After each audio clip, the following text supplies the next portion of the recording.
phrase, chasing a carrot on a stick, has been around a long time.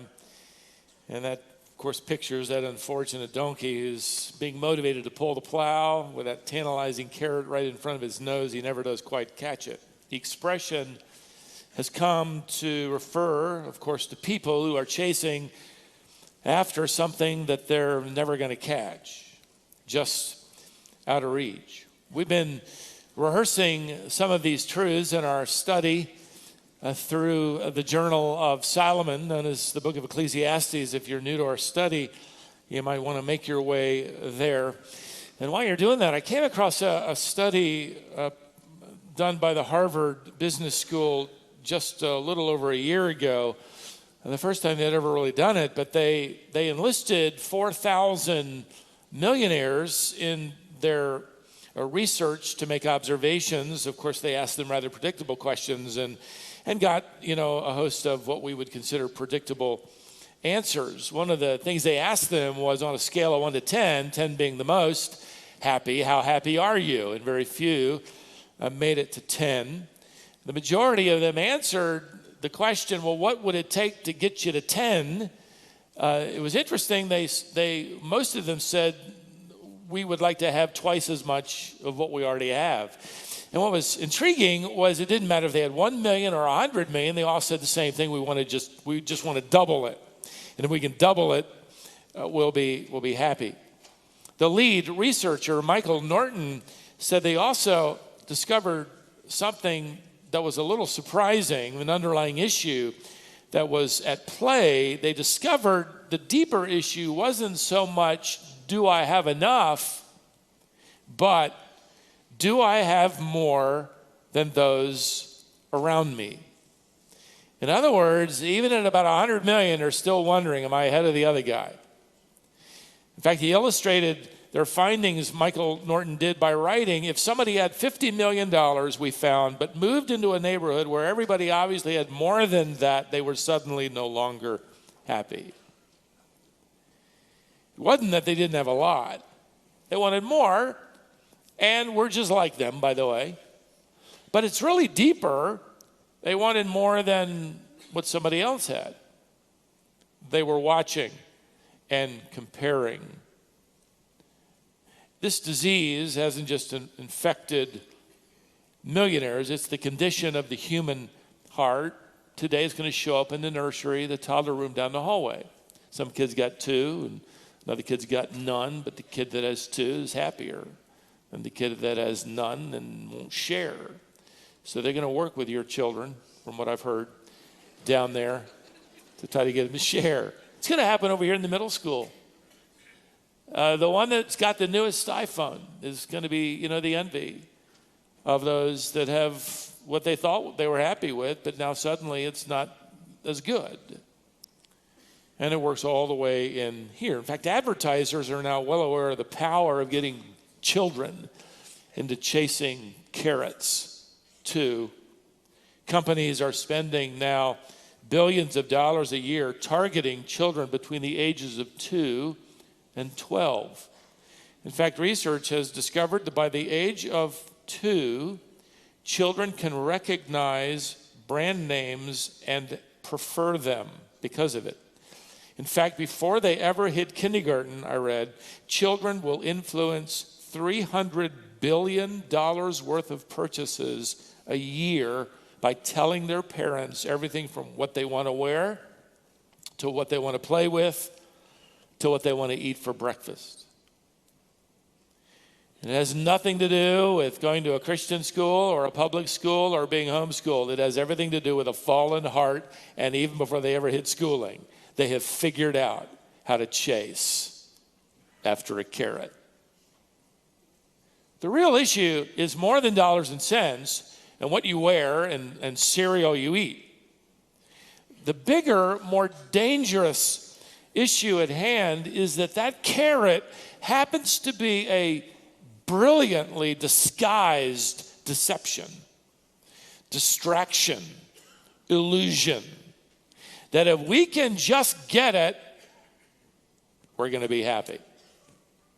Whatever it is, people are chasing. It has the ability to distract the mind, deceive the heart, waste the energy of life, and the reality of meaning and purposes God intended. In fact, I like to think of the carrot as one of Satan's greatest tools in distracting the human heart from the issues of life and death. He does it for those who do not believe, to keep them from thinking about ensuing coming death. And he does it for the believer to get us to waste our time in not bringing God glory in what he does give us. Jesus referred to it as the cares of this world and the deceitfulness of riches and the lusting after other things. Mark chapter 4, verse 19. He also warned what benefit is it if somebody wins the whole world but loses their what? Soul. In other words, somebody made it. They're at the head of the line. They actually won the whole world. They got it all, but then lost their soul. And that's the bigger issue. That mattered most. In my studies along this theme, I came across an artist's rendering of this very warning. It was drawn in 1918, I believe. It pictures the great deceiver Satan hidden under a cloak, riding on a donkey, holding that stick out in front of the donkey, dangling from that stick a tantalizing carrot. And all the while, the donkey is distracted. If you look carefully, it's moving closer and closer to the edge of a cliff. That's the human race. It's reaching, it's longing, it's distracted cleverly from the reality. This isn't all there is. In fact, what we have is just a very, very short prelude to a very long eternity. These are the solemn issues, by the way, that have been on the mind of the author of this journal. He makes a new entry into his diary, and he's going to essentially describe chasing a carrot on a stick. And that's why it came to my mind as I studied this paragraph, the frustration as well of being beaten in the race. Somebody gets there first or seems to arrive, or they have it better, ultimately wasting their lives at the end of the race. These are very serious issues. And I don't believe this is a coincidence that you're here, we're here together, and we've arrived at this particular text together to hear the warning from God. So take your copy, if you're not already there, to Ecclesiastes. We're at chapter 6. Let's pick up where we left off. And we're going to tour the next 3 verses, beginning at verse 7. And while we do, I'm going to summarize what he's saying in the form of 3 warnings. Basically, one per verse. One per verse of Scripture. They're just, by the way, they're just as true today as they were 3,000 years ago when he wrote them down.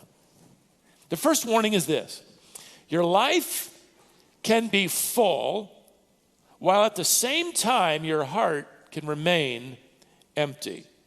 Notice verse 7. All the toil of man is for his mouth, yet his appetite is not satisfied. Now, the word for mouth here is to be understood in terms of the material world. Physical needs. Nothing wrong with them, but so much of life goes into physical needs, filling the mouth, necessities of food and clothing and shelter. The word toil, we've encountered this already in this journal, is a reference to your job. The work you do for a living. You work hard, you get paid, you cash that paycheck, and it translates into everything from paying the bills to buying the groceries, whatever it is. Nothing wrong with that.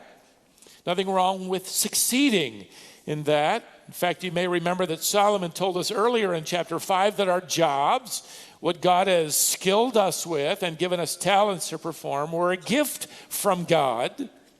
Don't shirk that opportunity.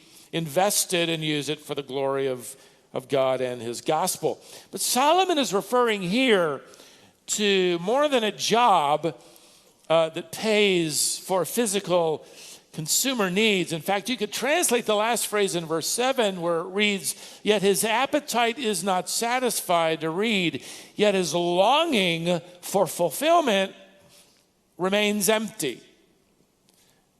So what he's saying is you're working hard, you're giving your life over to temporary things, material things. Your schedule never lets up. I mean, look at it, you're busy.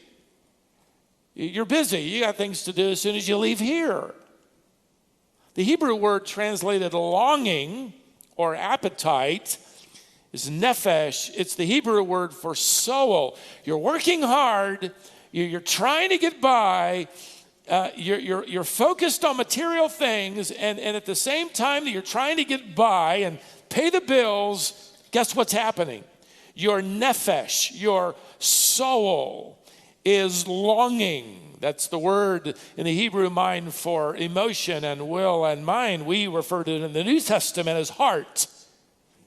Your heart, the seat of who you are, is longing. So what Solomon is saying is that life down here under the sun, and keep in mind now, this is the expression for life without fellowship with God. It's life living only for this life. A person can be busy and productive and get all wrapped up in consumer purchases, everything that satisfies their mouth, so to speak, without ever finding satisfaction in their heart. And you know it as well as I do. Your life can be full and you can be running on empty. Here's the second warning. Improving your station in life doesn't mean you're succeeding in life. The world says what you need to do is get a little higher on that ladder, and then you're going to get that carrot. Well, Solomon asks two rhetorical questions here in verse 8 to prove his point. Notice, he writes, for what advantage has the wise man over the fool? And what does the poor man have who knows how to conduct himself before the living? Let's sort of unpack this. Solomon is expecting us to say, no, none of these individuals have any advantage. In other words, if somebody lives just to satisfy their mouth, their physical appetites, consumable things, even the wise man doesn't have an advantage over the foolish man. He's not any happier. And the poor man, he doesn't have an advantage, even though he doesn't have all the distractions perhaps or all the pressures. And even though he's figured out how to make it by his wits, you notice he expresses that he knows how to conduct himself before the living. He knows how to work the crowd, even though he doesn't have any money.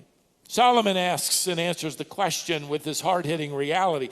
Then does anybody have any advantage over anybody else in this race for the carrot?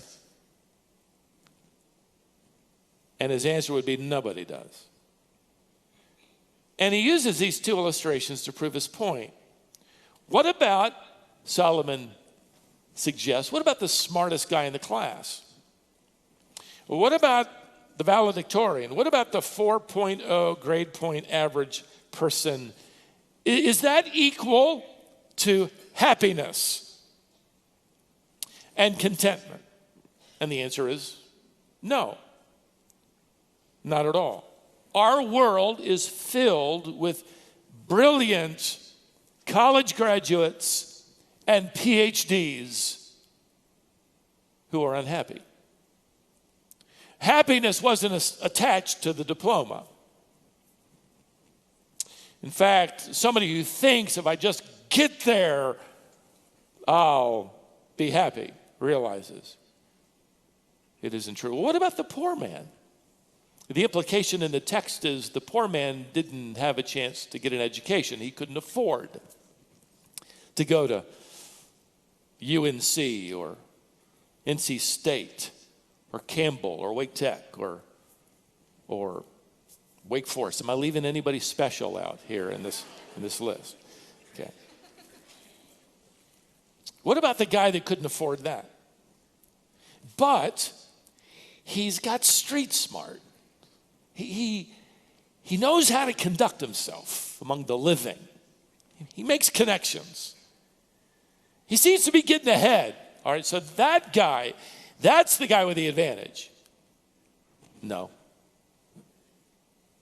That's not equivalent to happiness either. In fact, he's going to get frustrated. He's not moving fast enough and not making enough good connections. And then somebody else is going to get the raise, or somebody else is going to get the promotion, or somebody else is going to get the better deal. And this poor guy can't get a break. But Solomon is illustrating here people on both ends, opposite ends of the spectrum. And he's essentially saying that the carrot isn't any closer to that brilliant member of the academy than it is to that poor man who never got an education. Neither one of them have any advantage over the other. And everybody in between. And his point is, just because you're going to try to improve your station in life, don't think for a moment that when you get one more rung up, whatever that ladder happens to be, that you are succeeding. And with that comes happiness. There are plenty of CEOs and celebrities to prove this point. Here's another warning. It's closely tied to the others, but it gives a little insight into what's really going on. Warning number 3, there will always be something above and beyond what you already have. He's addressed this before. He says it a little differently here. Look at verse 9. Better is the sight of the eyes. That is, better is what you can see, what you have in your hand. Better is that than the wandering of the appetite. This also is vanity and a striving after wind. So what do you see? In other words, what do you see in your hand right now? What has God allowed you to have right now? Well, you want to chase the wind? You want emptiness? You want resentment? You want joylessness? Then chase after things that you can only dream about and ignore what's in your hand. That's his point. He's not telling you not to dream big. He's not telling you not to be ambitious about some great project or attempt something impactful in life. He's simply saying that it's better to have a little that God has given you than pursue that carrot. By the way, the word is here translated, the wandering of the appetite, is literally the traveling nephesh. There's that word again, the wandering heart, the wandering soul. The heart that keeps on wandering in its travels for satisfaction. What came to my mind as I read that text was that song about the rambling man. Why don't you settle down? You got to be over 50 to appreciate that illustration. Unsatisfied, restless. Call it whatever you will. Call it the 7-year itch. Call it and the grass is greener on the other side. Call it a midlife crisis. Whatever you want to call it, it's simply a reflection of the same issue. An empty heart built around selfish desire for things we don't have. There's no need to have a midlife crisis. There's no need to pursue the grass on the other side. All that is simply the culmination or the arrival of the point in a person's life where they say, I don't like what I've got and I want something above and beyond, whatever it might be. These expressions betray our fallen hearts. By the way, it began as early as preschool. And it's going to dog our heels. This is Solomon, frankly, to a T. Solomon, you read his biography of discontent in 1 Kings. He didn't have a 7-year itch. He had a 7-minute itch. He could never, ever settle down. He never settled down with one wife. I want one more. How many you got? 699. I want 700. He could never settle down with one shipment of gold and ivory and wildlife and greenery. I got to have one more shipment. In fact, his tribute and his taxes wore the people out. And when he's coming to the end of his life, people beg for relief. No, I got to get one more shipment of gold. He never had enough houses. How many do you need? He got bored with one and he'd build another. He was the ultimate wandering soul. And he's honest in writing really what's a self-portrait. He calls it what it is here in verse 9. Notice it's vanity. You come across that word again. It's emptiness. It's futility. It's striving after wind. He's saying I couldn't catch the wind in this analogy. He says, even with everything I had, I couldn't quite catch that carrot. This is the human heart.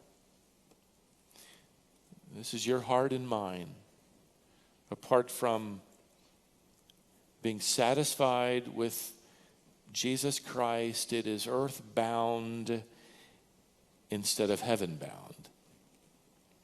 And for the believer here, there's certainly the warning, and this is the remembering daily that Christ is to be enough. If the will of God is not interesting enough, and if the Word of God isn't good enough, and if the presence and the pleasure of God isn't satisfying enough, nothing will ever be enough.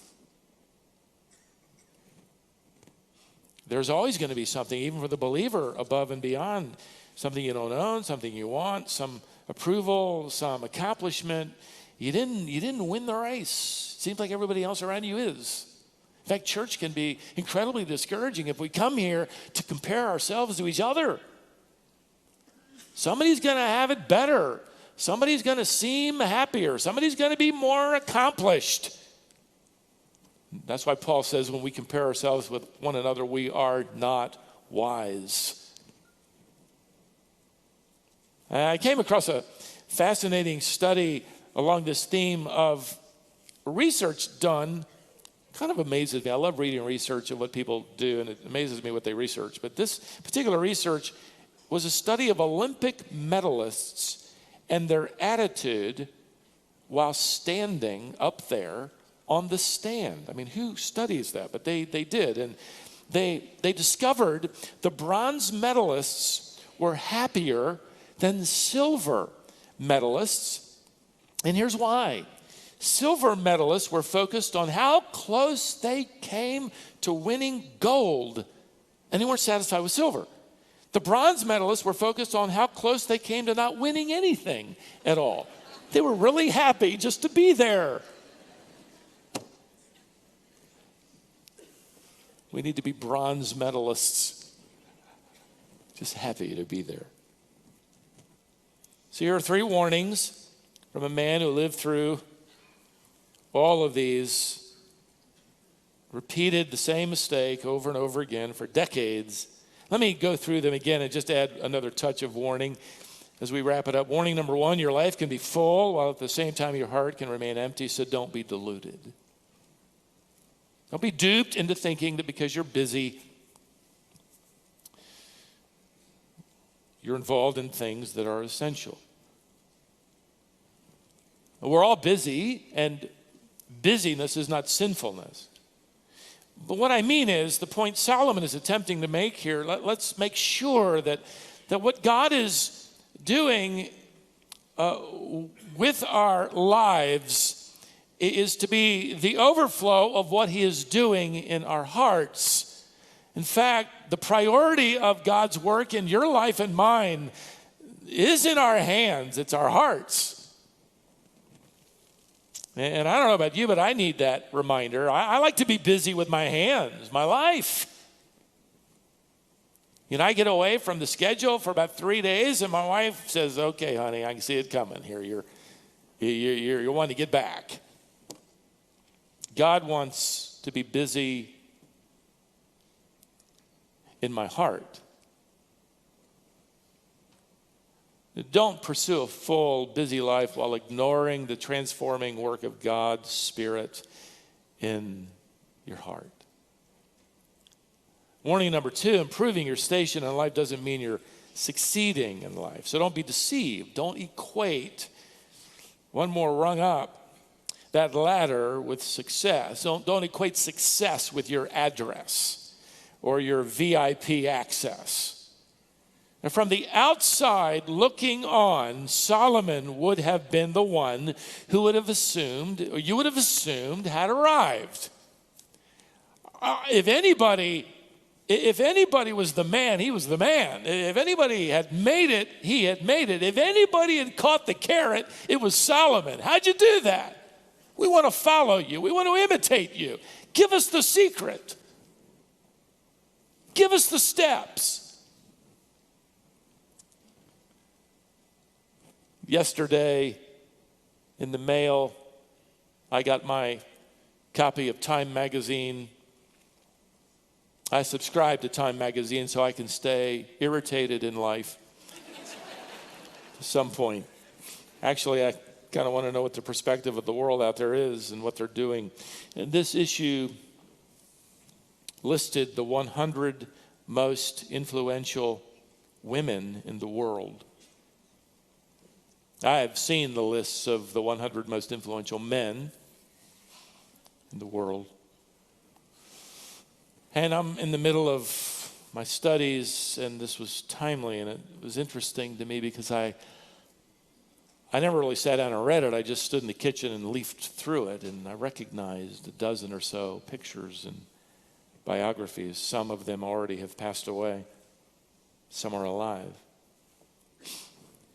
But as I skimmed through what the world considered to be the ones that arrived, it was really one tragedy after another.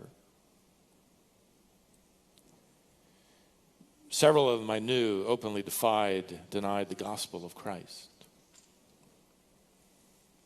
And it grieved my heart because I pitied them. Can you imagine? And I thought as I stood there, having your name listed in the 100 most influential women or men in an internationally acclaimed publication, to have a name that's a household name of influence, but not have your name written in the Lamb's book of life. The tragedy, too, and this is where I felt so sorry for them, many of them, is because they're applauded. The world is cheering them on.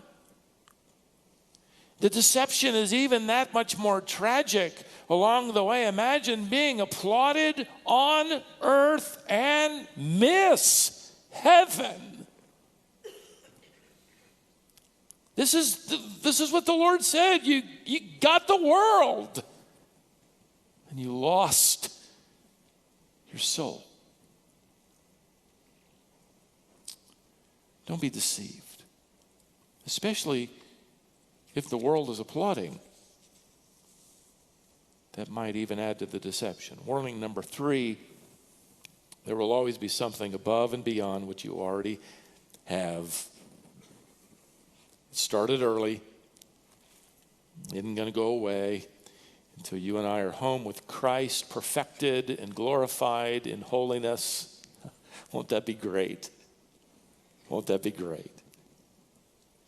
I'm not going to look at your crown and go, man, I wanted that gem. Isn't that great? I'm going to be so glad you have one. Don't be distracted. Don't be blinded. Don't get enamored. Don't become engrossed. Life isn't about a carrot. It's about Jesus Christ. His will, His word, His pleasure. And we need the wisdom of Solomon gained at the end of his life as the Holy Spirit spoke through him, and he turns around and he tells us, oh, look, don't chase those. Don't chase that. Don't do that. find your satisfaction, as he will wrap up his journal eventually with us in pursuing fellowship with God.